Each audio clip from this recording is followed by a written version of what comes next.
At a Christmas party, my boss asked me if I had received my $8,000 bonus. I froze mid-sip of cheap champagne. The entire table went silent. My boss, Greg, smiled at me like he had just handed me the keys to a new car. "You earned it this year," he said louder, making sure everyone heard. $8,000. The number echoed in my head. My coworkers shifted in their seats. Some looked impressed. Others looked jealous. My face burned. "Yeah," I lied, forcing a smile. "Thank you."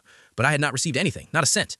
That night, I sat in my car in the parking lot for 20 minutes, hands shaking on the steering wheel. That $8,000 could have covered my daughter's surgery bills, the ones piling up on my kitchen counter for 3 months. $1,400 total. Insurance had denied the claim twice. I checked my bank account. Nothing. Checked again. Still nothing. When I got home, I tore through my desk looking for pay stubs. I found the December 15th one. There it was. Holiday bonus, $8,000. Status, paid. Date processed, 12/15. My account balance was $347. I did not sleep that night.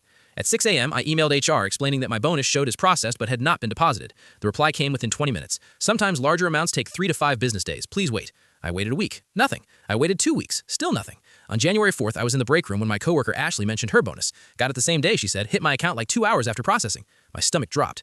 "Everyone did," she added. "You didn't get yours?" That night, I logged into my bank and pulled 3 months of statements. I went line by line. December 15th, 2:47 p.m. Deposit, $8,000, Payroll Services, Inc. I almost screamed. Then I saw it. Same day, 4:53 p.m. Withdrawal, $8,000, account transfer. Someone had taken it back 2 hours after it hit my account. The transfer code did not match any of my accounts. It was a completely different account number. The next morning, I walked straight into HR. I slid the printout across the desk. This went somewhere. Karen, the HR director, squinted at it. Her smile disappeared.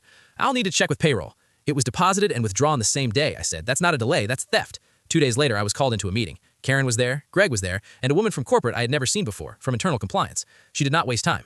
"We reviewed your bonus discrepancy. Can you confirm this is your bank statement?" "Yes." She turned to Karen. "And this was marked as processed?" Karen stammered. "Yes, but the funds were rerouted," the officer said. "Explain that." Silence. Greg tried to speak. "Sometimes payroll adjusts for taxes." "This wasn't a withholding," I interrupted. "It was a full withdrawal to another account." The compliance officer opened her folder. "We ran the account number. It belongs to Melissa Torrance. Does that name mean anything to you?" I shook my head. Greg went pale. "Melissa Torrance works in payroll," the officer continued, "and she is also your daughter." The room went dead silent. "She has been rerouting employee bonuses for 2 years, 17 employees, $120,000. Greg stood up so fast he knocked his chair over. "That's impossible." "We have transaction logs," the officer said calmly. "Every transfer traces back to her credentials."